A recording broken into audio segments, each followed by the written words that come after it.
I like to say that this is like whatever goes. You can just ask. I like a really open forum. So if you feel like it's a little too out there, you can raise your hand and ask, yeah? And come on in. And hopefully understand that the most important thing to get here is that it's not even about the information that the left brain processes, as much as it is about a frequency of energy that's going to be offered here tonight. And what happens is that when you tune into this frequency, just by being around people who are holding this frequency, who are sharing this range of energetic information, you're vibing up into it. So your consciousness, without even really mentally masturbating over it, starts to become like attuned to it, and it becomes part of your knowing.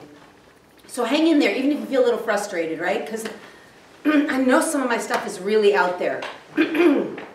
Okay, so that said, I'll give you, especially for the new people, a little bit of background on me. And then what we'll also do is we'll basically chunk the night into 3 sections. One is, the first section is like content, where we just have open forum discussion about what's going on planet Earth and how things are affecting us, the shift of consciousness, the evolution of humanity, because there's a major transformation going on for all of humanity. So that's the first part. And you can ask questions during that time, and you can bring up things that are going on for you personally. Just keep in mind, you know, we don't have a whole hour to deal with any one person personally, but we can get intuitive guidance and support. The second section, well, is usually more Q&A, but, you know, we kind of overlap them. And then the third section, we do a healing meditation. So I just want to say something about the healing meditation. Has anyone ever, who of the new people have you ever had healing before, especially in a group? Does anyone not ever had healing before? A little bit? Okay. Let me say this thing about healing. I've been doing healing for now, as I've been practicing as a professional healer for at least 12 years, professionally. Sorry. And what I know, absolutely know, is that it always works. No request for healing is ever denied. The problem is that we humans don't always intellectually or mentally realize how it works, or the parts of it that we perceive to not work. So for example, let's say you have an issue like back pain, and you want your back pain healed. So you go to a healing and you're like, okay, can you give me healing on my back? Well, on an unconscious level, you might have some hooks in there. What's a hook? An energetic hook that says, well, I can't clear this back pain until this person learns and really learns how to ask for support. So we might not get that part of it, and that will hook your back pain back in, even though the healing somehow lifted some of the hook, alleviated some of it.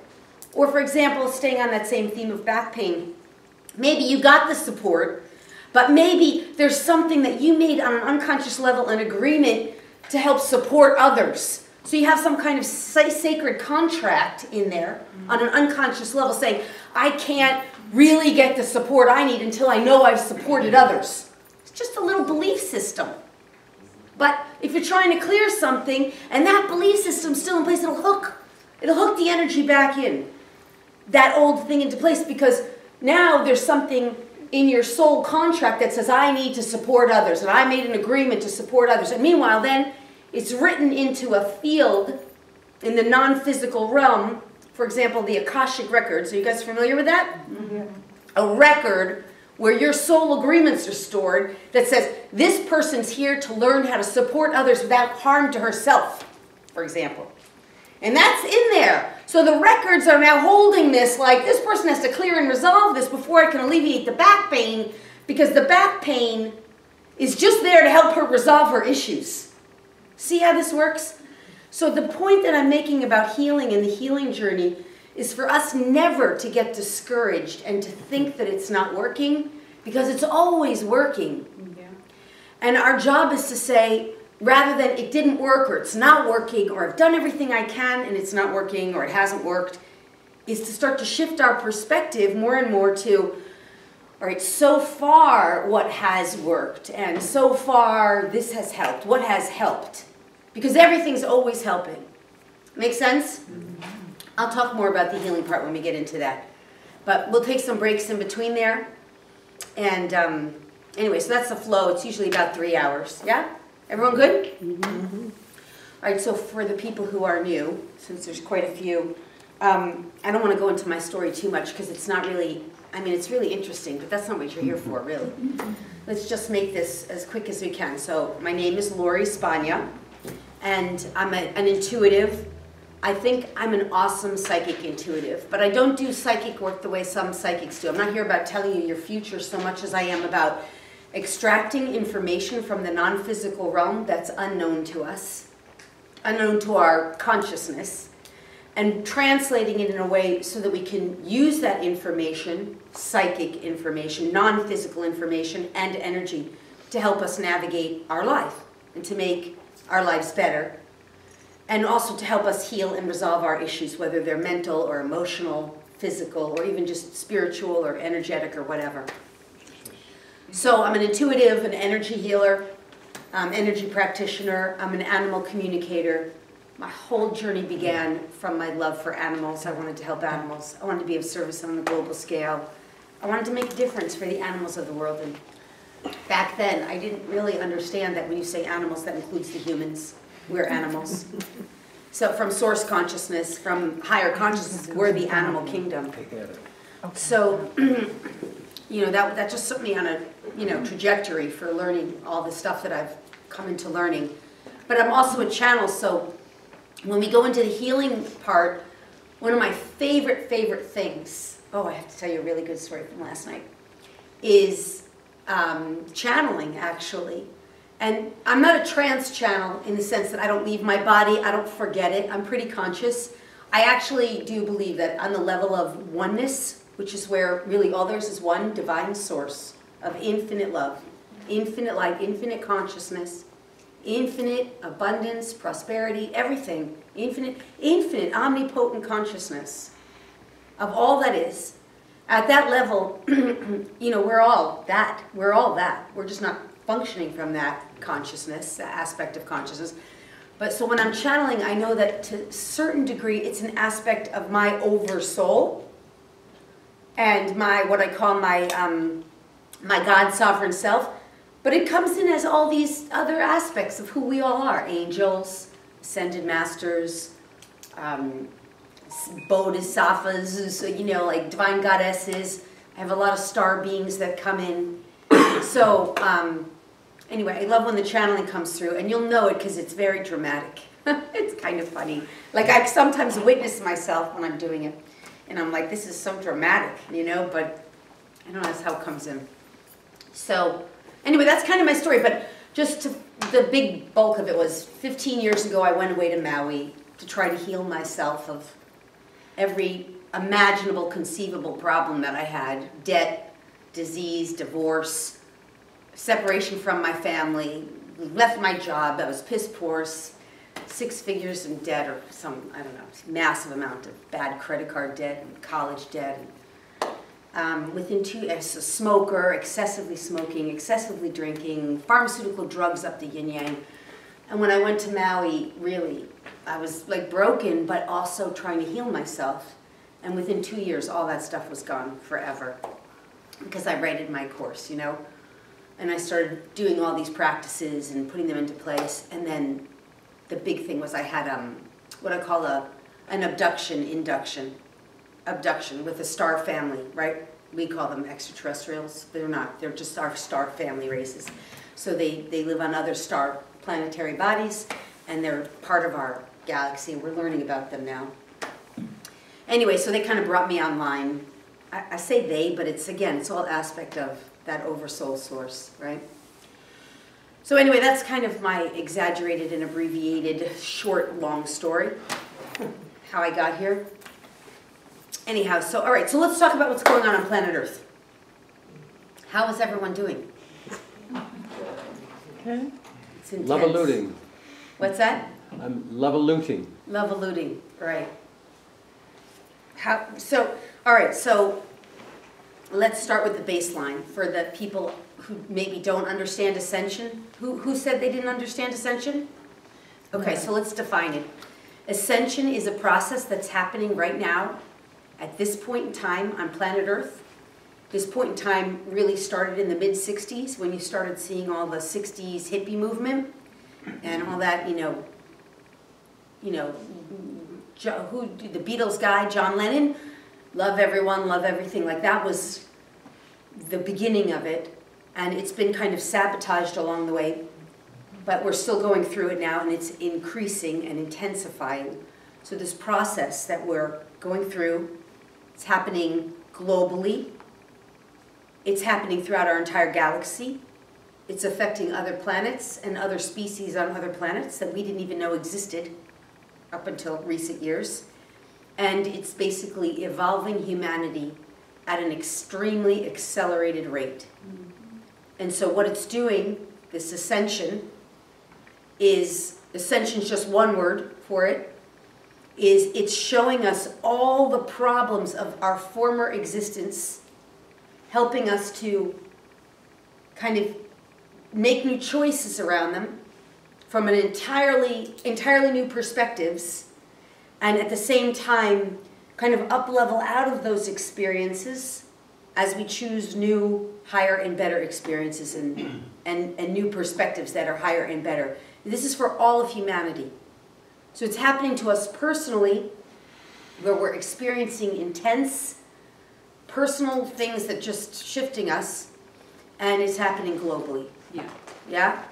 That's what Ascension is. Does this make sense to people? Yeah. Yeah. So some really good example of Ascension is, oh, I'm going to tell my joke. I might have told it in here last time. What was the joke I told last time that they gave? I think I told it in here. I don't know. Maybe I'll let you know if you said it. It was that Conscious Life X I told it. What happens when, this was given to me from my higher realm, so my higher consciousness.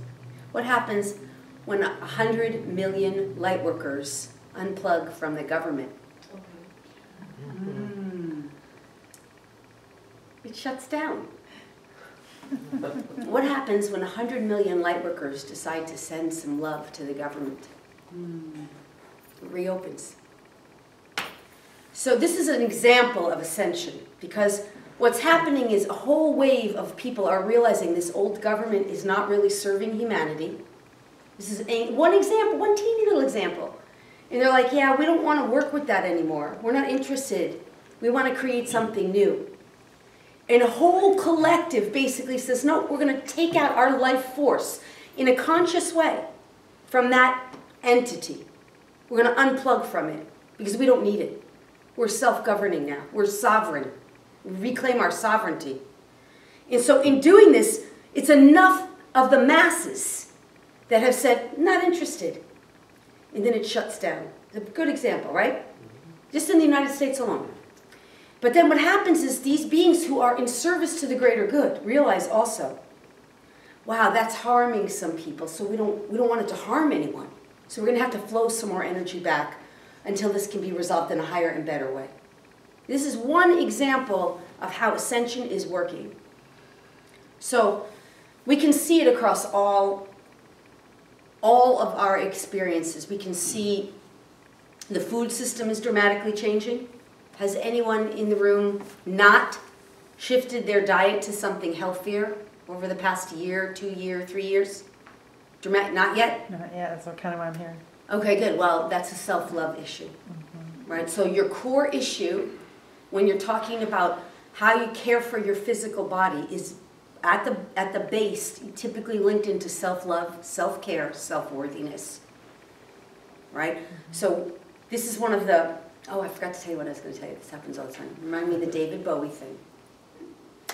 So this is what happens on planet Earth. Planet Earth, in our old reality, which I refer to as the third dimension, I'm not the only one who calls it that, we've been in an experience of lack, limitation, separation, which is basically controlled by fear. Worry, doubt, anxiety, frustration, not enoughness, not good enough, not worthy enough, not loved enough, not enough friends, not enough support. I go through it too, right? But in that not enoughness, we do things like we deprive ourselves of the very things that will nourish us the best, including our actual food. So when we're dealing with something in that genre, it's always, what's the not enoughness? Not enough love, not enough care, not enough time, not enoughness. But underneath there, it's, I'm not loving myself enough. Well, why would we not love ourselves enough or honor ourselves enough? Because we're unworthy, we're undeserving. These are not truths. They're just the way we've been programmed and kind of mind-controlled by ourselves and others in this reality of separation. Make sense? So when we get, this is the wonderful thing about healing, when we get to the root of it, and we can identify it, yeah, this is an issue of self-love, self-worth. That's when we can make the change. Because otherwise, you know, we're sitting there watching Jenny Craig, and it's like, oh, if I could just do that. But we don't understand, in our unconscious, there's these blocks and resistances that will not let you succeed at that, because, again, it's the same example of the back thing. If there's a lesson to be learned in there, or some kind of growth, or gift, or healing, in this case, self-love, self-worth, self-care, self-worthiness, then that doesn't matter how much you watch Jenny Craig and following weight scales or whatever, it's not going to make a difference, right? Because the core issue has to be addressed. Once we get to the core, that's where the healing starts, really starts. Make sense? Yes. Is that helpful so far? Yes. Yeah, good. Just right there, that already is transformational. So, woohoo, worth your time. All right, so let me come back to the David Bowie thing. Oh, food. I was saying food is another example of how we're all changing. Because, by the way, does anyone in the room eat McDonald's or fast food? No shame. Anybody? You don't want to eat that stuff. It has nanotechnology in it. Nanotechnology. So we don't really imagine that that's possible. We can't even believe the absurdity of that. It's absurd. It's insane. This chick up here must be insane to say something like that. What's nano? Nanotechnology? Yeah, sorry.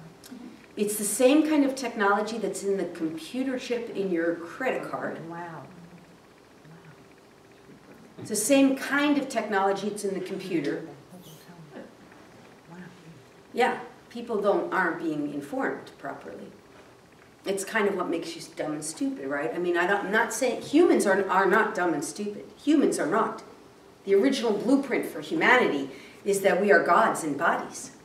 But in this game of separation, we allowed ourselves to get to such a point of separation that we don't even know who we are. We become walking robots. And this is a reflection of the way humanity perceives ourselves, right? So, anyway, okay. But this is another example, right? Is anyone in the room not hearing more stuff about conspiracy? Is anyone not hearing that stuff more? No? Everybody's hearing it more. No, you're not. I'm hearing it. But most of the people in the room are hearing more about that? Okay, well, conspiracy is not a theory. It's upsetting, but it's what we're here to transform. It's upsetting, but it doesn't have to stay upsetting, because once we rise up out of this fear-based reality and we start more aligning with this love and peace-based reality, that is the whole reason that Ascension is happening, to get us out of this separation and lack, fear, control, domination, manipulation. It elevates us out of that. We work through all that fear. We rise up into this new frequency of true love, care, compassion. None of this stuff is scary anymore. Now we get to make new choices with consciousness. Make sense? To me, that's the healing journey, and that's also the ascension process. And the point that I was making, and then I'll move on, is that this ascension is happening in all areas of our life. So we're seeing it in the government. We've been seeing it in our financial system. First collapse that we've lived through, 2008. Then it started to rise up. Now it's teetering. Can we see that stuff happening in the financial system? Are we all waking up to the fact that the dollar is printed by the Federal Reserve, which is private bankers with private interests who have controlled the printing presses? They control the printing press, therefore they control the media that is printed through printing presses. Can we understand this conceptually? Private bankers, right? So this is not about conspiracy. It's not meant to make you upset. It's just more to help us understand this is part of ascension. We're shifting out of that not knowing. So government, financial, we can see how our healthcare institutions are changing. Old systems collapsing, they don't work, they don't take care of people. We're having to rebirth, create something new. that is so much more helpful to people, but it hasn't been fully birthed yet because it requires the strength of a whole new breed of people who's saying, we're not going to buy into this old system anymore. It doesn't work. It doesn't help people. Let's create something new and better that really does serve. Right? Can we see that shift is happening? That's why healthcare has been collapsing, because that old system was based on private healthcare companies that were controlled by what? Pharmaceutical drug companies designed to keep people sick. So, of course, if it's not serving us, it's going to collapse. Because the new reality is based on this one fundamental foundational fact: it must serve the highest and best of all with harm to none. That is the foundation of existence for our future. Serves the highest and best of all with harm to none. Simple. That means all of us, everyone, every institution. The only institutions that will survive and thrive are the ones that ultimately are functioning that way. Can we see a downfall of like Monsanto and genetically modified foods, how that's being exposed? For years they did cover-ups. For years they lied to people, telling people there's no problem, oh, it's going to feed the masses. Masses are still starving. It's all a bunch of hype for money, profit, gain, control, manipulation. Not interested in serving the highest and best. Now it's collapsing. It's meant to collapse. It's not serving. Now we're trying to make this transition of ascension as smooth and graceful, because we know there's people in there who are making a living. We're not trying to harm anyone here. This is why some of it's happening slowly. But at the same time, stuff that's harmful and detrimental has to go. Does this make sense? All right, so that's in a snapshot, ascension. So let's talk about it on a personal level. So on a personal level, what's happening is all of us are starting to question our reality personally. What's working, what's not working. Who's in the room searching or looking for some kind of higher mission or purpose? That's a common one, right? Why? Because something within us is no longer willing to settle for mediocrity, right? Something within us is like, I know I have something good to offer. I want to offer something. I want to be of service. I want to help, right? That's the search for your mission. That's the quest of what can I do to make a difference? How can I make this world a better place or contribute or help? And that's also, by the way, a search for self-worth and self-value. Because within us, we ultimately realize that our greatest worth and value is in service and contribution. Make sense? So your mission, by the way, for those of you who are searching for your mission, I'll say a couple quick things about this. Number one, your mission is going to be whatever it is that gives you the most joy, happiness, and fulfillment in life, that makes you light up, that makes you feel inspired. And if you don't know what it is, then your job is to just practice doing things that you enjoy so much. And if you don't, you go practice something you don't like, you go, I didn't enjoy that, not going to do it again. No worries. Just keep looking. Because those of us who have a mission to find our mission, hello, come on in, are also usually linked into a fundamental truth here of, I don't know what it is to really enjoy my existence. So there's usually joy things in there. I'm not enjoying life, I need to enjoy life. So the search for the mission is intricately tied into the desire for fulfillment and joy.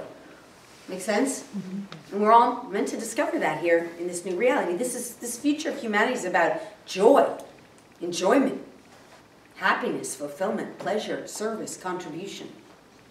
Make sense? Mm-hmm. Okay. All right, so mission, that's another one of those things that's changing on a personal level. On a personal level, has anyone in the room had any kind of extraterrestrial direct contact experience? You have? You have? Awesome. Okay, that is a much more common thing now. In fact, they're all over the skies of Florida. Who said that? So you see them. That's awesome. So you do have to train your eye to be able to see them. It's not so easy. They're very good at, they do have cloaking. That's real. Cloaking devices, if you ever watch Star Trek. Anyone watch Star Trek? Yeah. So they have cloaking devices, but also they are incredibly good at just being seen by whomever they want to be seen by.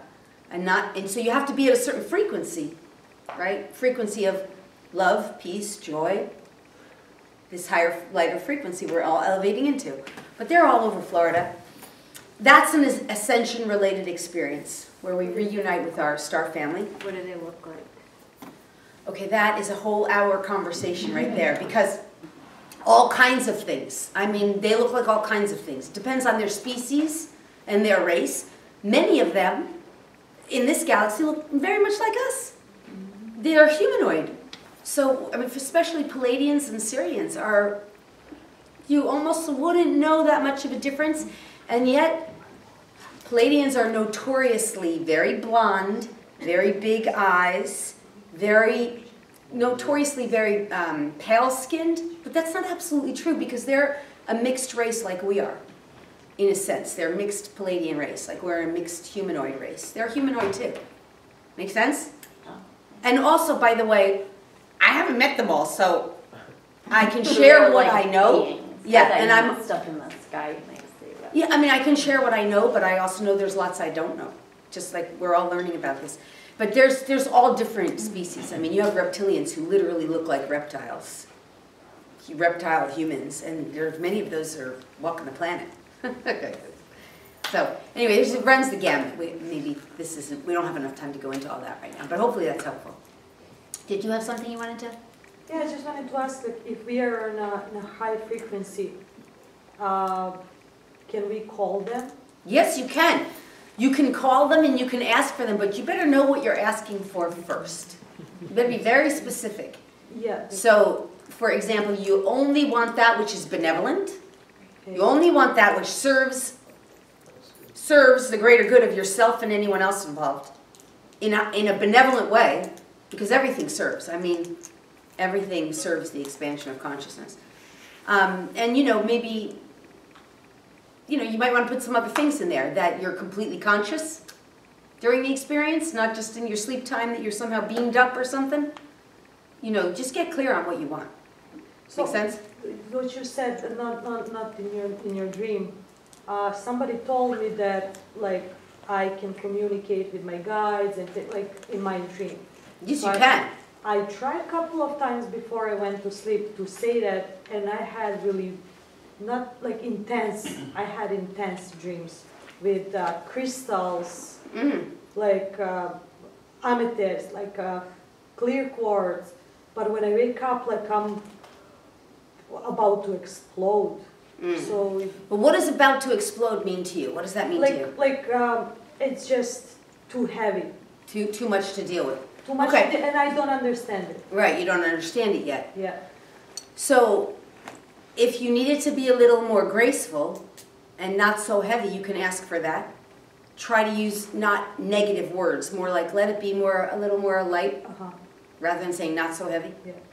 Let it be a little more benevolent. Ease up on me a little, help me elevate in stages that are more easy for me to integrate.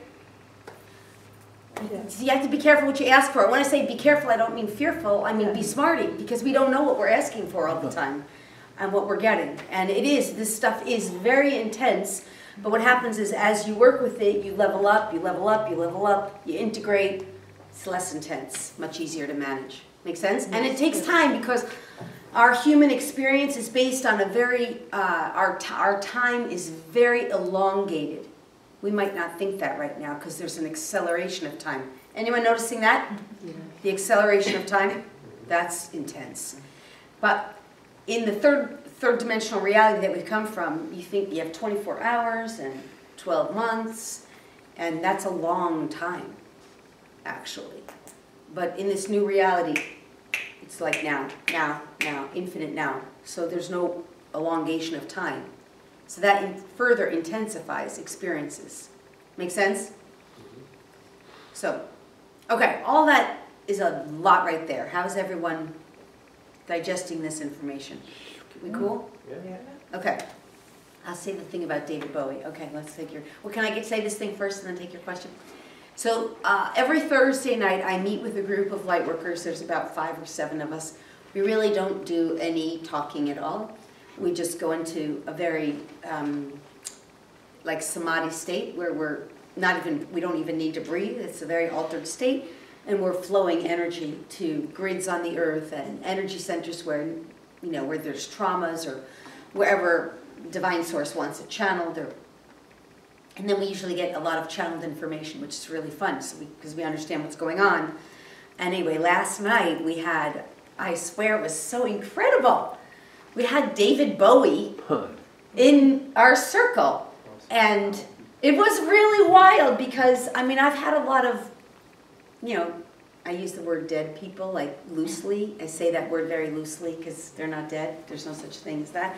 But it just was so amazing. And one of his core messages was he was having this great time. He's traveling interstellar. He's playing his music both in a non-physical way and in a physical way.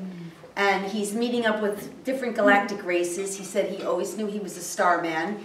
He said he was able to connect with these realms when he was doing lots of psychedelics while he was in physical body. And his big message was, don't fear death. It's so much fun. I thought that was funny. So, not that we would encourage anything to, you know, accelerate that process, but just still the same. All right, so you were going to ask a question. Hi, I'm Cassie. This is the first time that we've been here. The first time I've actually attended any kind of group like this. I've been, I would say, I'm an empath, and I've been Claire audience since I was about 3 years old. Mm-hmm. My awakening journey started about 3 to 4 years ago. Mm-hmm. My life is completely turned upside down, and mm-hmm. There's days I feel like I'm going freaking crazy. Mm-hmm. I first connected with my spirit guide about 1.5 years ago. My first connection with my guide was very, very intense. My whole body became ice cold. My arms started moving by themselves. Like, it wasn't scary, it was just surprising. Mm-hmm. Because I found this meditation video on YouTube about how to meet your spirit guides, and I was like, right. I really, you know, I believed it, yeah. But I really wasn't expecting what I got. Mm-hmm. Well, in the next 2 weeks, I found 22 diamonds in my house. They were everywhere. Mm-hmm. And I was like, oh my gosh, my guides are communicating with me. They're like, I was so happy, I was like elated. And then it just stopped. Mm-hmm. Well, since then, I've done a lot of inner work and a lot of grounding and a lot of work on my chakras. And what I want to ask you about is the last couple of times I have connected with my spirit guides, it's like, the only thing the way I can describe it is, it's like something is trying to go into my stomach. It starts where I can't breathe. I can come out, I can snap myself out of it. I'm not scared of it. It's just very overwhelming, like so overwhelming to the point that it's like I'm frozen. Yeah. And I don't know, I've searched everywhere trying to find answers. And right. People tell me that I'm a medium, you know, spirits are trying to channel through me. Yeah. But I don't know what's happening. All right, so let me give you some coaching, but before I do, Jessica, where are you? Oh. Can you check the air in here? Are you guys hot? Yeah. It's very hot in here. It was hot when we came. Do you need directions on how to adjust it? Because I have it from... No. Okay. All right. Yeah, I already adjusted it, but for some reason it's not getting cooler. But is it on? Is it actually on? On the side? Sometimes there's an on switch? On, yeah. Because it is definitely very hot. Yeah. All right, well, let me know if that doesn't work. I'm hoping that works. I turned it down pretty... Okay. So it should kick on. Did you just hear it? Okay, awesome. Because it kicked on when we came in, but then it stopped. Okay. All right, awesome, thank you. All right, so let's go with this. First of all, when we first start waking up, this is a perfect example what Patsy's describing of her experience going through her ascension. This is her aspect of her consciousness helping her to wake up, right? Now, the only thing is that when we first start waking up, it's a very vulnerable period of time. We are very vulnerable because we're exposing ourselves to all things in the non-physical realm. So when I went through this, I was massively sabotaged. But it's not because it's part of our mastery. We have to move through what I call a fourth dimensional realm. What's 4D? Light, sound. No, light and sound exists within 3D. We're in 3D. We can see light and color, and we can hear sound. I mean, it's not that it's not there. It's that it's within 3D. 4D is non-physical. So light and sound are there, but they're considered part of our reality in third dimension. So we're dealing with all kinds of a wide range of non-physical things. And that does include, it's not meant to scare us. We have to learn how to navigate it. It does include entities and other non-benevolent beings. And most of these beings, they don't have a physical body. And they hang out in this fourth dimensional realm. Sometimes they're hitchhikers. I call them hitchhikers. Hitchhikers hang out a lot in hospitals, right? And they also hang out in bars. Places where they can just, you know, basically grab a body and affect a person. They need a physical body. So if something's overwhelming to you, this is what I absolutely 100% know. Anything that's meant to channel through you or move through you, it must be some sort of blissful joy that is a higher, expanded frequency for you. In other words, it enlightens you, it elevates you, it inspires you, it awakens you, it activates you, it gives you some frequency access that is so much higher and greater and more uplifting that even if you're slightly afraid, your part of you is going to go, I'm a little afraid, but this is so incredible, oh my God. And that is how I feel. I feel like the energy just like flowing through me. And I do my protection prayers. You know, I do, you know, I've worked on that a lot because I know that, you know, bad entities can come through. And there's some light out there that went off. Can we, in the hallway, can we turn that back on? Yeah. You know, it is that elated feeling. And it's almost like I'm floating. But it is like something is trying to enter my body. You know, and it's, but nothing should ever be entering your body except, this is where I'm going with this. First of all, in my earlier days, I had a lot of invitations from non-physical beings who wanted to channel through me, and I was always saying no. And to this day, I'm so grateful. I never ever let myself start channeling, actually, direct channeling, until the last 3 years.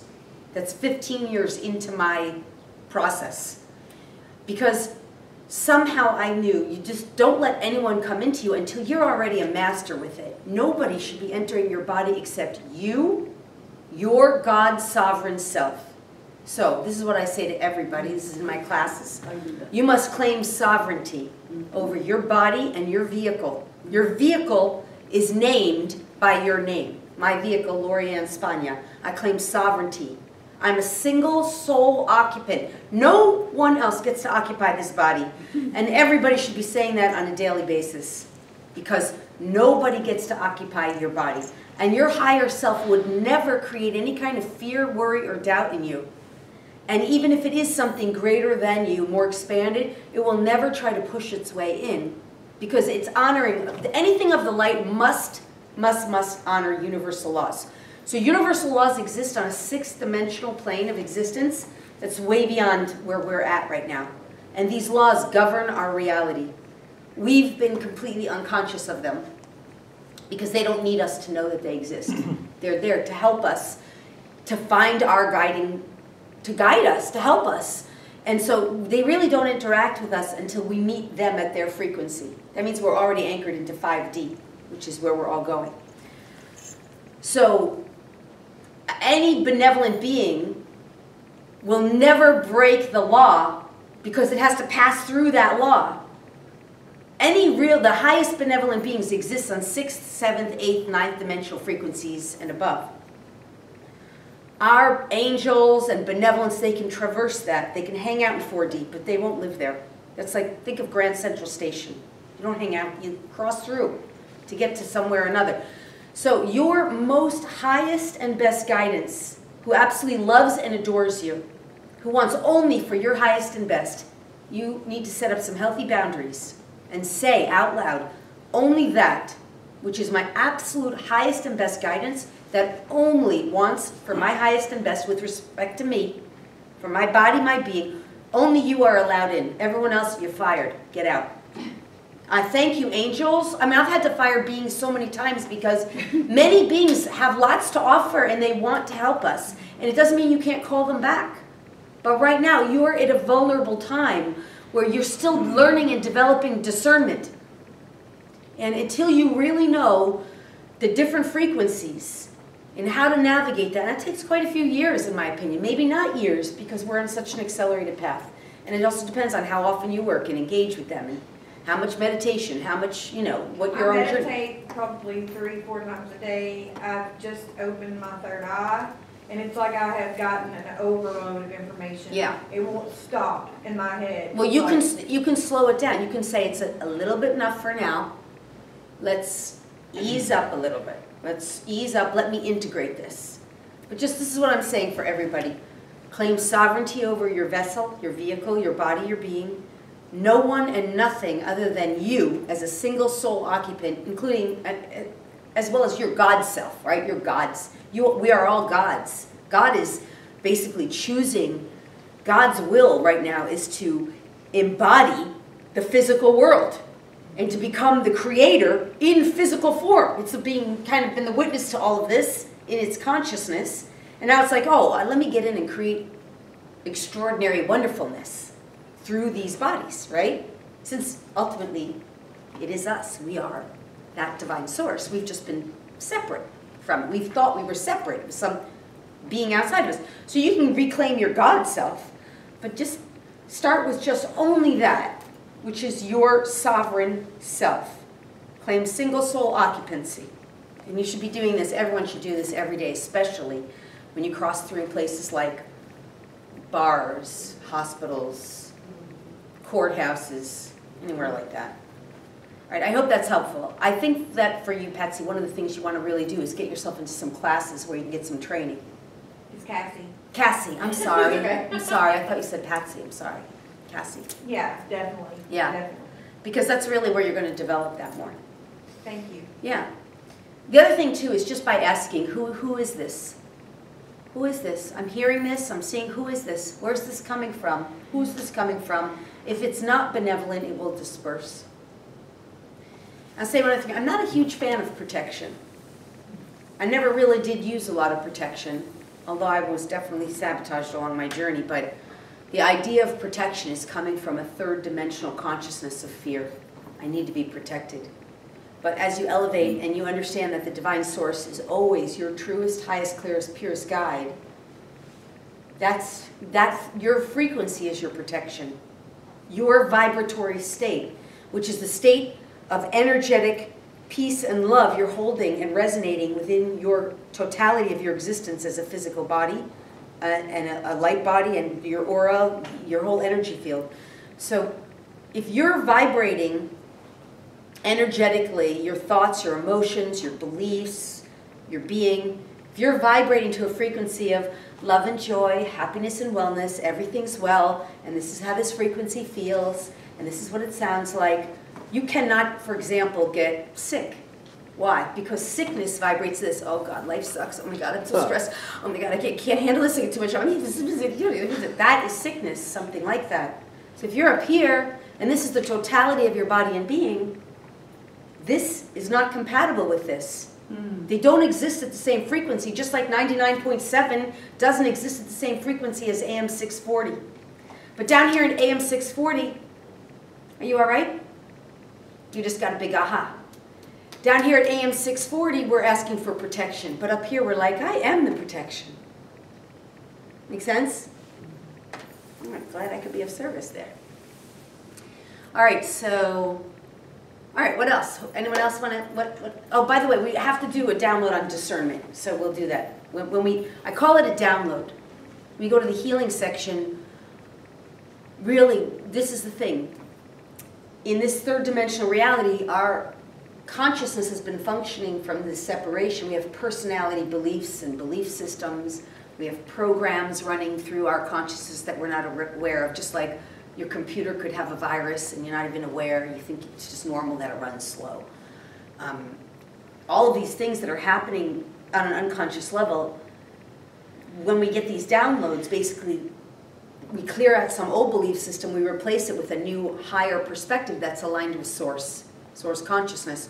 So for example, let me see if I can grab a good one, a good example. Okay. Over here in this reality, death is something that people either ignore, pretend doesn't exist, or fear. Right? Isn't it? And the program that's running the operating system is that when someone dies, we go through enormous grief and pain and suffering because we've just lost something.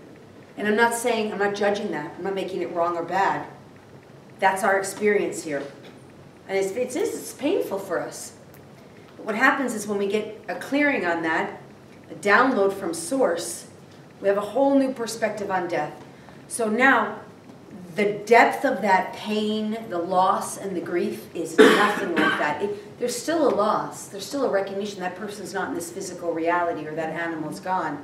And that's still, there's still an awareness, and that's certainly sad to us. And yet we can navigate it without just falling apart because we realize that being really does still exist. They're just not existing in this third dimensional reality in the same way anymore. And we really can connect. The whole experience changes. So you almost can't relate to that from here because all you know is the pain of the grief and the loss and the trauma. But over here, it's suddenly and somehow, it's just a totally different experience. So when I say a download, that's usually what I mean. We're clearing something out, we're replacing it with higher consciousness that shifts our whole perspective.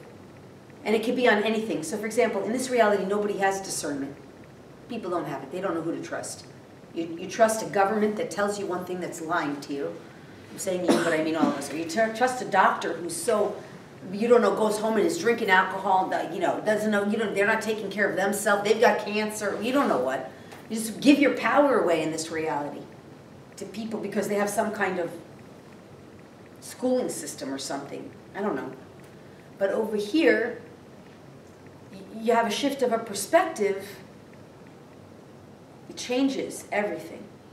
So this is what I mean. You have discernment by over here. This is an important thing. Over here, nobody can tell. Is my friend lying to me? Are they out to get me? But this is like lack of discernment here, right? But over here, it's like, oh, yeah, I have the discernment. I understand. I can trust myself to determine what's for my highest and best. And I can trust those around me because I know that their frequency is a vibrational compatibility to mine.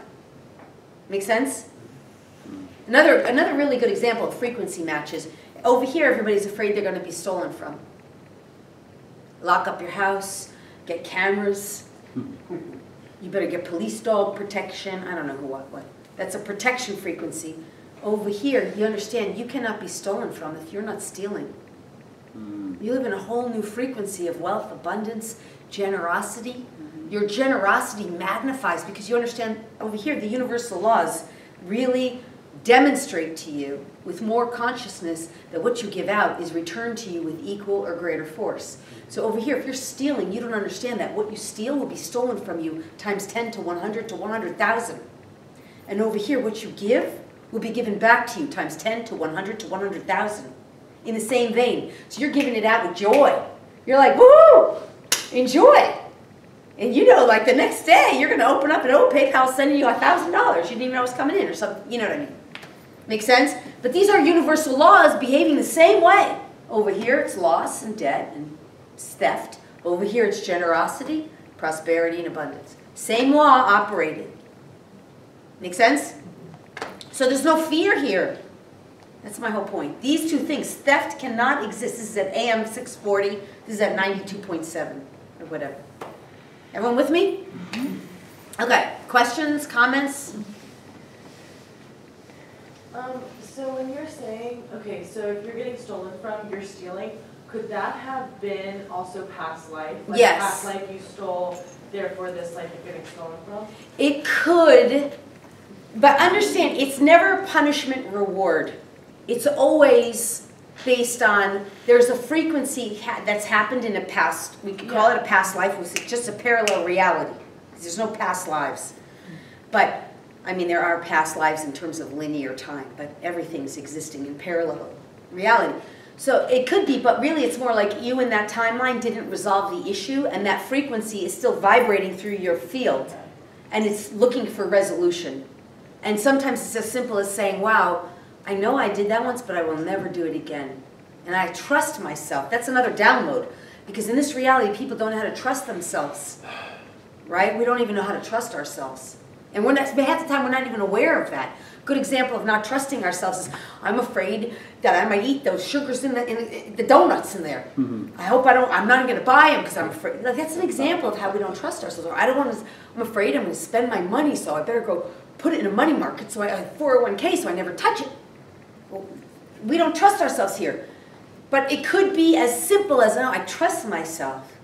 I know I will never do that again. And that's it. I'll never forget when I was, at one point I said I remember when I was young, like 18, very young, and I said to my father, well, I don't lie, cheat, or steal, and I never will. And I remember that moved through my body. It was so much truth. It was so my truth. I never questioned it again. It was like, that was just who I wanted to be.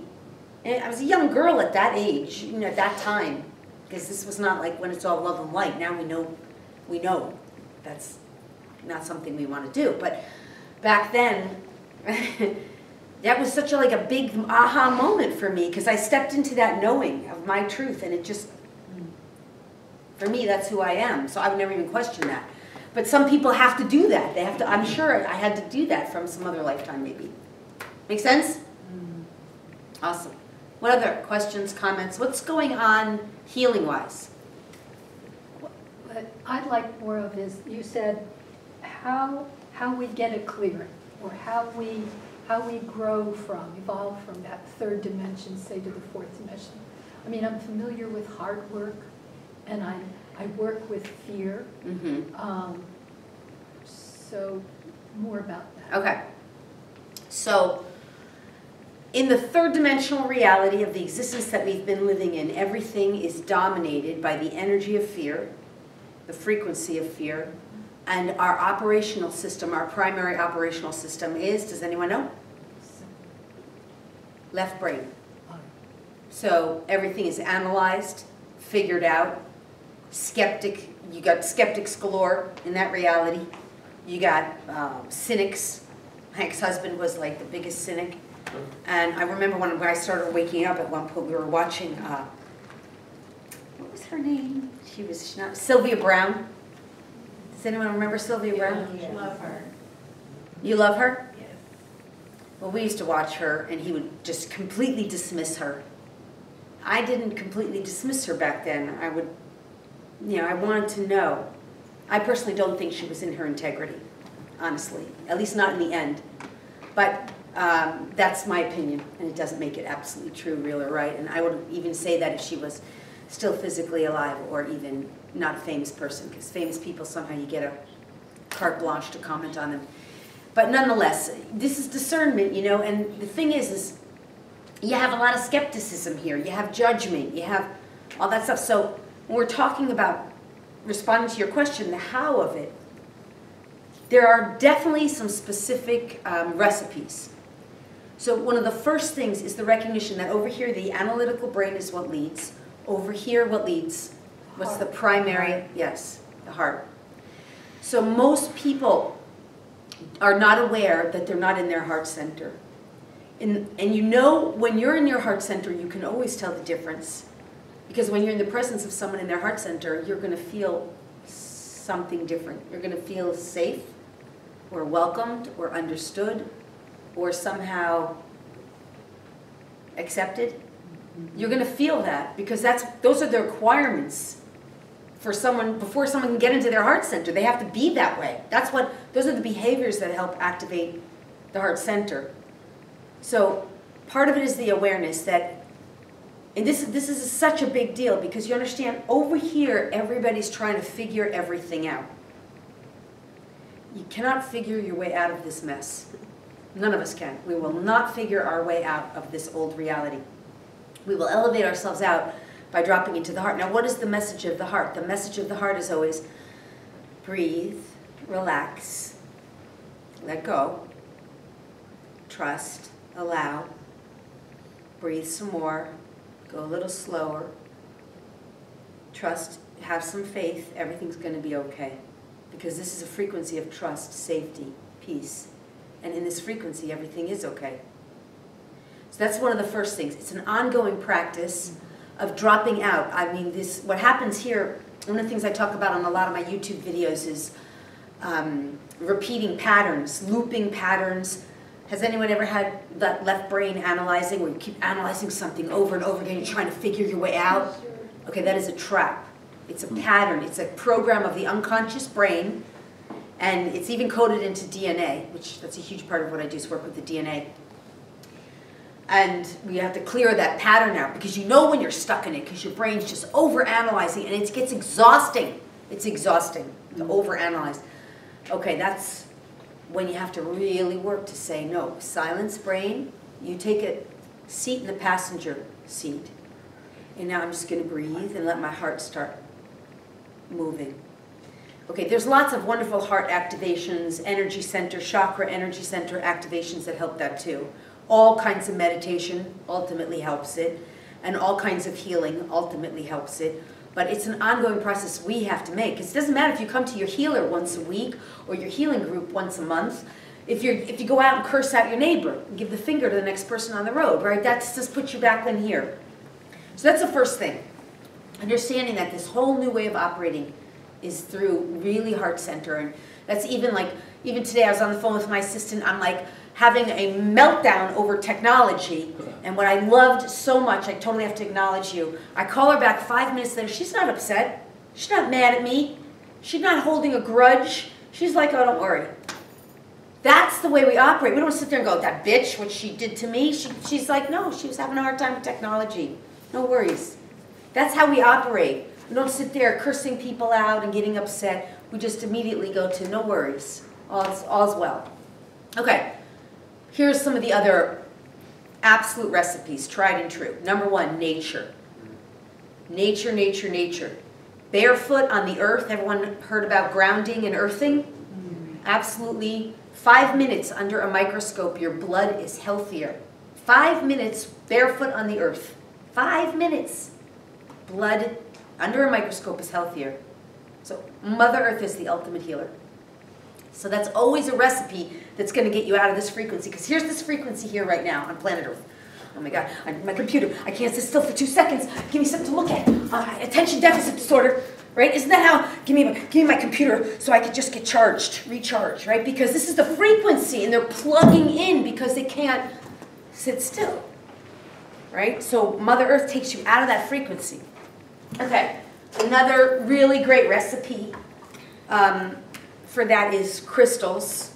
I know you mentioned crystals. So crystals are made of Mother Earth, so they're a natural Mother Earth healing, but just by holding them, meditating with them, sleeping with them, interacting with them, having them all over your house, they interrupt and absorb the negative, we use the word negative, but it really is positive ions. In other words, the technological ions, radiation that's in the home, other non-healthy things, particles in the air. They basically heal your air and they restore kind of balance in the home, into the body. And naturally, crystals are made of, their fundamental makeup is based in pure sacred geometrical patterns. Everyone familiar with sacred geometry in here? Yeah. So when you interact with the crystal, its perfect pattern of sacred geometrical patterns is going to make your body conform to it. Because it's unbreakable, unbendable, perfect. This is why crystal healing really does work. It's not a pill, it doesn't work overnight. Oh, well, it does work overnight in the sense every little by little, but your brain might not be aware that you suddenly were healed until 3 months later, or maybe it takes 3 months for the crystal to change the body, but nonetheless it works. Does this make sense? Mm-hmm. Crystals, earth crystals, sunshine. We're so lucky in Florida. So in this reality, one of the unconscious programs we've been brainwashed to believe is that the sun can harm you. Does anyone, it's very unlikely in Florida, but does anyone get problems with sunburn? Okay, yeah, you're pale-skinned. So that is actually what I call a reptilian program. And of course we believe it to be true, and if we believe it to be true, wholly and completely, it is true. because we are gods in bodies. So what we believe is true because we are gods in bodies. And what we say is true because we are gods. If God says something is true, it's true. Unless it's a universal law, because that's the only thing that is unbreakable, undeniable, unbendable. So under the universal law, it's true because you have a free will and you said it's true. But the truth is the sun doesn't have to burn you at all. That's a program. Does that make sense? When it's cleared from the unconscious, the body will respond completely differently to the sun. Okay, it's just one example. Nonetheless, to go back to your point, the sun actually is activating our light body. So what's happening here, in this reality, we're carbon-based, yeah? Carbon, hydrogen, nitrogen, oxygen, that's what makes up our body. In this reality, we're silica and crystalline-based. So that means our bodies have to hold a lot more light in order to evolve into our future bodies that all of humanity is evolving into. So the sun is helping with that. That doesn't mean look right into the sun. It means let the sun pour its love on you and just breathe in the light of the sun. I mean, you actually can look at the sun if you're trained as a sun gazer, but we're not here for that. Just saying the sun is another one of those tried and true. Okay, also tried and true recipe is always whatever it is that delights you and lights you up with harm to none. So if you like painting, and that is your joy, paint away. If you like digging for crystals, I love digging for crystals. I lead a crystal journey every year in Arkansas. We literally go dig for crystals. And we meditate with the crystals and we talk to them, we communicate with them. Okay, that's what you should do. So that's a tried and true recipe. Whatever makes you most happy, elevates you, is going to lift you up. Also, healthy body movement, because we're meant to integrate this light and this new consciousness into the physical body. We don't drop the body in Ascension. So dance, yoga, stretching, walking with friends, whatever makes your body feel alive is always, because you understand the whole technology movement. Part of that in 3D is you sit behind a computer, you're looking at your Facebook, it's watching. Facebook's a smart program. Facebook is run by the CIA, if you don't know that. So they're tracking everything you look at and what you page, who you are, is a way to store up information on people. So as you're getting wired into that, you get in a sedentary state. So movement is going to get you out of that density. Make sense? And then always, I think I said this already, meditation and working with I'm a big, huge proponent of working with a third-party healer, intuitive, someone who you can trust.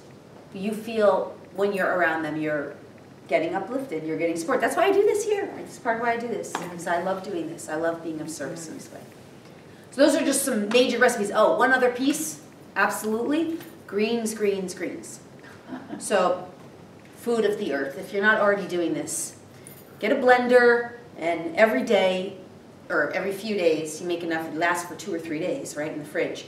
Put in spinach, kale, apple, lemon, celery, any greens. Blend them up and drink them. Put in hemp seeds, because this is one thing the body absolutely needs, is to be alkalinized.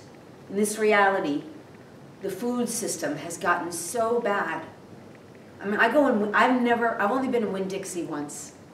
I think that is the worst grocery store I've ever been in my life.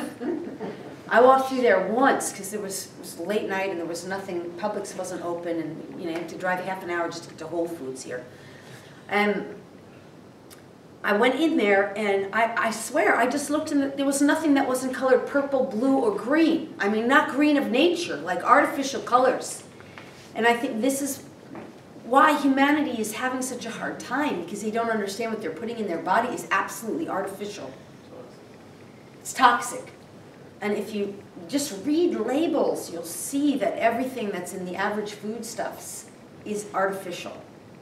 So part of the migration out of this reality, you literally have to keep yourself from becoming an artificial being. This is why artificial intelligence is blossoming right now. To some degree, that's part of why. because it's artificial intelligence is a representation of humanity becoming artificial. Does it make sense? So you have to choose natural, healthy foods, and you have to pay more attention to what you read on the labels and what you buy. And the reason I say this is not to make people upset. It's to help us, because we are not, those food companies aren't telling us this. So it's up to us to make sure we're minding what goes into the body vehicle. Because in order to ascend, this body vehicle must be, in a sense, purified. Doesn't mean you can't have potato chips sometimes. Doesn't mean you can't. I mean, the more you elevate here, the less you're going to want that stuff. The less your body will want it. Now I'm like, if I don't have my green smoothie for like 2 or 3 days, my body's like, give me some greens. Give me my juice. But, you know, I mean, that's a natural process of our own evolution. Nonetheless, I spend too much time on that as it is. Okay? Make sense? Helpful? So you're talking about living in this fourth realm where it's the heart. Okay, so I know I've been there, and I know I've manifested things in that state, but I don't know how to stay there consistently. Yeah. I guess is my problem. Yeah. Okay, so you're talking about 2 different things that are both worthy of discussion. The first is how to stay in this 5th dimensional realm. Understand, what I call it is anchoring in. So up until now, we've been anchored into 3rd dimensional reality. That's what we've been anchored in. By the way, where does 5D exist? Where is it? Right here. Yeah, it's within us. It's not outside of us, not somewhere we're going. It's this frequency of energy that we vibrate in harmony with. Yeah, it's within us. So we're activating it within us, and we're clearing out density. It's its own form of detox. And then when we detoxify, we download higher consciousness. Okay, so what you're talking about is anchoring into this new reality. And the thing I can only say to you about that is it's not a pill. So over here we've been conditioned to believe, take a pill and everything will be better tomorrow. And that's not how it works at all. It's an ongoing process. And if you understand that humanity is going through an evolutionary process, it's definitely not an overnight. It's not even, I mean, I've been doing this now easily for 15 years, more than that really, and I'm still going through it all the time. So understand that it's your process. Just even with this awareness, next week or tomorrow, you're going to run into somebody who's going to piss you off, and you're going to make a choice. Do I want to curse her out, get mad, get angry, judge her, blame her, or do I want to say, you know what, maybe there's something I'm missing here, or, you know, what is it within me that had created that experience for myself? So what do I need to resolve within me so that I don't have to have that experience again?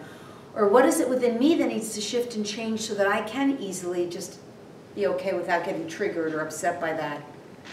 That's the process that we go through over and over and over again. And every time we do, we're more fully anchoring here.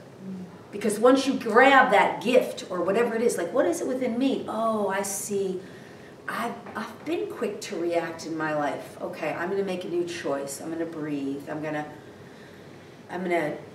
to ask for higher guidance on that. I'm going to let myself sit on it today and not react so much. Now you've just pulled up an anchor from there, and you're slowly re-anchoring here. So you see, that's really how it works. That's the first thing. The whole thing is about anchoring in here. Okay, I want to talk about the second part was manifestation, but before I do that, let's talk too about the DNA. So for those of you who know me, a huge thing, a huge part of what I teach about and talk about is the DNA. So let me ask, who in here has, I know you guys have, DNA activations with me? I got your BTO package. Oh, you did? Yes. Awesome. Did you like that? Yes. That was a good package. Okay, so I do these DNA activations. Now, I started doing DNA activations about 12 years ago. Yeah, so what we have in our DNA, and this deserves more conversation than I really have time, but there's tons of stuff on my YouTube channels about this, is we have all kinds of codes in the DNA that you can only access after a certain amount of activations are done. But those codes also anchor you into this reality. And I'm willing to talk about that some more because it's so important, the codes in the DNA. but just to stay with your question for now, as we activate more and more of this DNA, what it is really, it's storing up all of the energy, the information we need, the tools, the solutions we're looking for. It's storing up everything within us, our missions, the restoration of our bodies to perfect health, the restorations of our minds to peace and acceptance, the restoration of our heart-centered divine love, the original kind of love that's coming from source that most of us have never really fully connected with. We've not really felt that. Most people have not had that experience of such full, whole, complete love, to be just energetically embraced in this primordial, original divine love. We don't even really know what that feels like, but it's within us. And as it gets activated, the experience is complete. It's completeness, it's wholeness. And then you start carrying that with you in everything you do. All of this is what anchors us in here. So activations are, to me, really important. That's why I do them. I do them all the time through my webinars. So, okay, and all kinds of energy healing and meditation. So, okay, that's the first part of your question. The second part is manifestation. So, in this reality, people are starting to wake up. And The Secret, the movie The Secret, who saw that movie? What the Bleep? Anyone see that? Okay. Those were two really good movies that sort of triggered humans into kind of realizing there was something beyond just doing. We'd call it manifestation. The thing is that the manifestation process over here elevates people only so much. And what happens is that you get to kind of like a plateau sometimes where you start to think it's either not working or you're blocked or you can't really do it or some things work and other things don't work. Does that make sense for you? So I think a lot of us will resonate with that if we've practiced with manifesting. And the reason that is because either belief systems or energies or frequencies will kind of hook us back in here, block that, or something that's a soul contract or agreement that we have might interfere with that, or else somehow our own perspective of how fast, how quickly it should happen, then we get impatient. That's been a big thing of mine, because I know I've seen in my life, I could manifest some things literally out of thin air. I mean, when I was living in Maui, I manifested a $20 bill in my wallet that was not there. That was pretty incredible. I was trying to manifest find a $20 bill on the ground. I must have gone through this for months. I created the whole experience of finding a $20 because I was broke living. I mean, I didn't have enough food. Do you understand? $20 was all I could remember what it looked like. I couldn't even remember what a $100 bill looked like. That was the best I could think of, like, to manifest. I kept working on finding this $20 bill. I created the whole story. The person who lost it was some bad person who harmed an animal. This is where my consciousness was at the time. I finally just gave the freak up. And then, like, the next few days, I found a $20 bill in my empty wallet. It had been empty for ever. I was just freaking astounded. So why was that? Finally, I just let go. I gave up. And somehow also, you understand, and now I know, that was linked into a soul agreement for me, because how could I possibly teach this stuff? I taught years I was doing Ascension, manifestation, and healing circles. I just stopped them. In the earlier years, that's what it was. It was all about manifesting. How could I be a manifestation teacher if I didn't learn the ins and outs and get really challenged?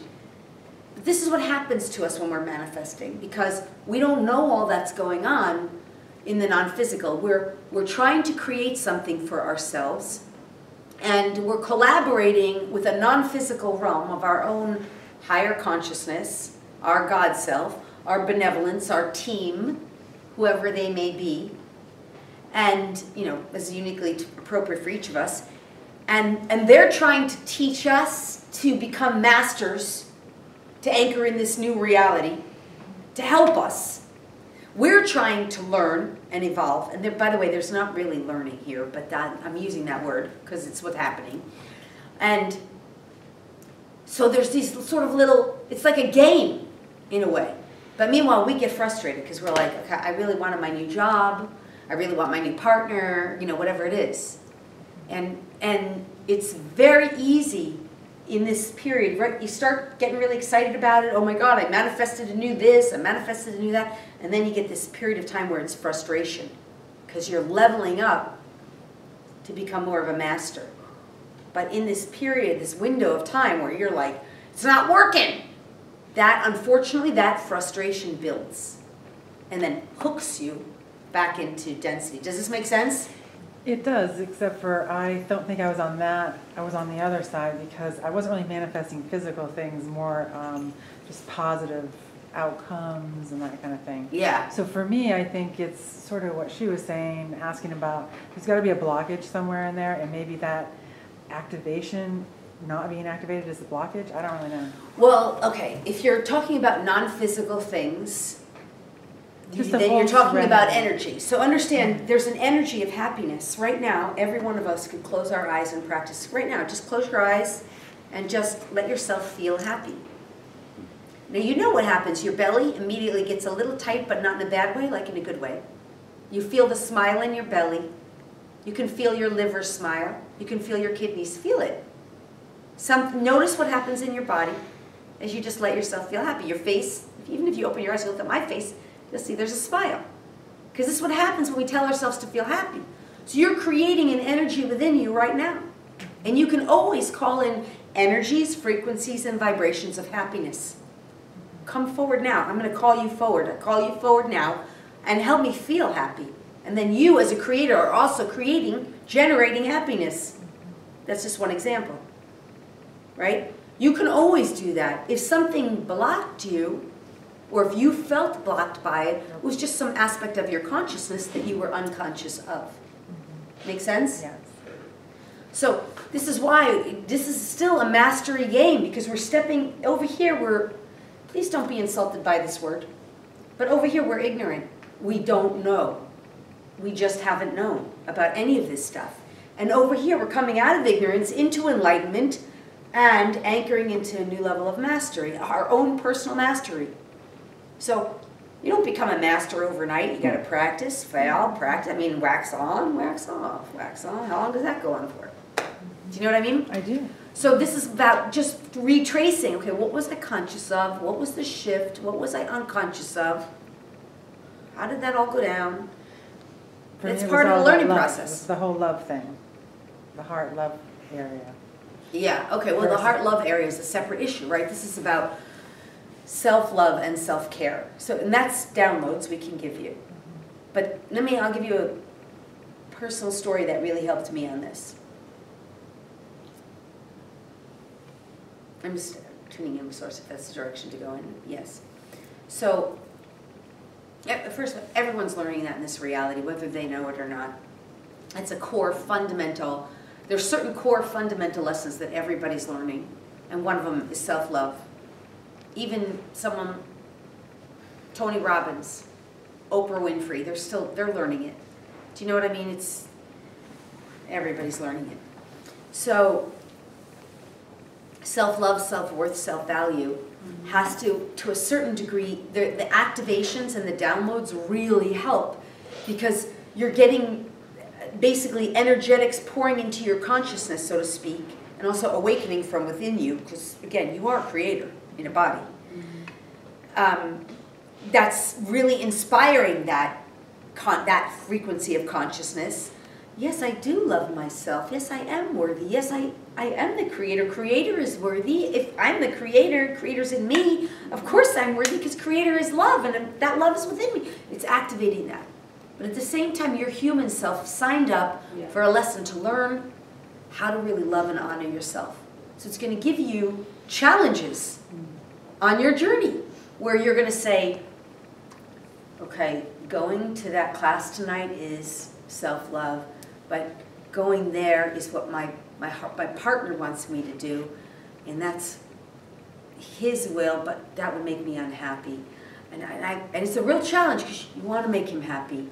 And then the brain starts to go, oh, I should be more flexible. I should be easier to get along with. Oh, that's not right of me if I'm not willing to be flexible, to work with him, to be compromising. I should compromise. Now you're beating yourself up and you're going, this is the game. It's just one example. And in the end, the master says, there's a better solution. And the better solution is, hey, honey, I love you so much. I want you to do that. And I know I would be so happy if I do this. And can we meet afterwards for dinner? And this way we both win. And everybody's happy. Can we do that? And now he's like, all right, I'm cool with that. Or maybe he's like, oh, all right, all right. But afterwards you're like, yes, I loved myself with harm to none. Now your mental makes a recognition, you've just leveled up. And your higher self wants you to learn mastery is like, bravo. And next time, the same thing happens again, and this time there's no debate. It's like, hey, why don't you go there, I'm going to go there, let's meet up afterwards for dinner. Cool? Cool. Awesome. Now you've just completely leveled up, you don't have to repeat that lesson again. Make sense? Another example, if you want to go into the food thing. Donuts, donuts, donuts, donuts, donuts, hemp seeds. Donuts. Pistachio nuts. Okay, this is the dilemma. And then the kick in. You know what? I would rather love myself. I know those donuts might taste good, but that is the child who wants some form of fulfillment. And what is the fulfillment that my child is looking for? Love. I'm going to love myself. I'm going to choose the love. And then the pistachios suddenly are like, oh my God, yes, those donuts might taste good, but this is so much better. Because right now, I'm loving myself like I've never been loved. And this feels so much better, and I never even knew that when I was going for those donuts. Because those donuts represented the love I was missing. See? This is the game of mastery. Yeah, but how do you fix that? How do you not have those thoughts? Unconsciously. Okay, so if you didn't hear what I just said, I think I just explained it. Number one, that's part of the healing. We do the downloading. And number two, it becomes a conscious choice. You have to become conscious. You actually, this is not a pill. See, I already know from what you just said, you're wired into the give me a pill, make it fast, make it quick. I don't want any pain. I don't want to have to work for it. I just want to fix it. Yeah, I just want to fix it. And that's not how mastery works. Right. That's not how ascension works. That's not how soul contracts and agreements work. Can it be that way with some things? Yes. Is it sometimes that way? Yes. But not for a major core life lesson like how to love and accept and honor yourself and care for yourself. That's not going to be a pill. There's no pill. And the sooner you let go of the idea that a pill's going to fix it, you want it fast, you want it now, the sooner you're going to have what you want. Because as long as you hang on. So right here, right now, for everybody in the room who is either conscious or unconscious, knowingly or unknowingly, holding on to and or buying into and or believing that a pill can fix it all, and or that there's even one simple, quick little remedy that's going to somehow solve everything. Everything that is within you, everywhere you created it, co-created it, contributed to it, allowed it, participated in it, played with it, engaged with it, hooked into it, entangled with it, all of that, would you be willing to let go of it now? Yeah. Yes, so let's have creator of all that. I want you to take a long, slow, deep breath. Just let yourself relax. This is nothing major, but divine source, creator, God of all that is now, identify all of that. All programs, implants, explants associated with it. All entanglements and snarlments, hooks, cords, attachments, agreements, oaths, vows, contracts, covenants, of all of it. So there's a lot of energy moving already. That's when I make these funny noises because the energy just has to move. You're breathing and relaxing to let it let go. Divine source, creator, God of all that is, lift it, remove it, dissolve, take it away, transmute into love and light now. Deep, long, slow breaths. Just let yourself breathe and notice yourself breathing. Your mind has to say yes, thank you to the healing, or yes, please, either out loud or silently. Let me get out of the way.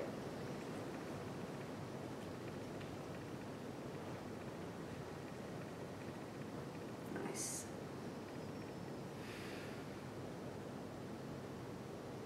Good. And let's just replace it with higher consciousness, creator's consciousness, on this topic area of resolving issues. Divine timing regarding the resolving of issues, and creator's truth, creator's point of view, creator's perspective, understanding, and definition of divine timing, and allow you to come into alignment with this creator of all that is, the highest, clearest, purest, original source of creation, of all that is, its truth, point of view, and perspective, understanding, and definition of divine timing, bringing you into alignment with creator on this topic area. Breathe, receive. You consent and allow. Yes, thank you. Yes, please. Yes, thank you. There's nothing to do really except just breathe and allow. Source does the work. And you're just relaxing. It's a new frequency, right? Just a slightly higher frequency. You notice it. Let me get out of the way here.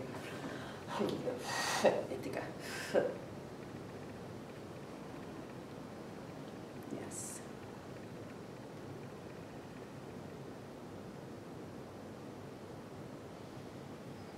Good, nice. There we go. Now here's the thing. Still hot in here. You can open your eyes. How's everyone? Do you notice just even so slightly, a little more relaxation?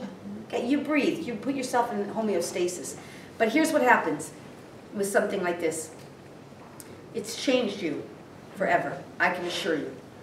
It might be so subtle, maybe your brain won't notice, but maybe you will. Because maybe tomorrow or tonight or next week, you go in and you start thinking, wow, you know, I'm not going to try to fix this overnight. I'm going to trust that there's a perfect time to this. I'm going to let timing work. Suddenly, you've now released an attachment that you had. It's got to be now, it's got to be fast, it's got to be a pill. Give it to me, give it to me, give it. The release of that attachment lifted energy, alleviated push-pull, and now made the possibility for the change to happen. Can you see how that, can you understand that? And right now in this moment, we don't know. You did some breathing, you said, Source, give me a healing. Thank you. My job is to facilitate, to translate, to make sure it's happening for you if you're consenting. That's it. Make sense? Mm-hmm. Yeah. All right, well, that's a little sample of the healing, but we're going to do that in a whole meditation. So any other burning questions, or otherwise we'll take a break right now?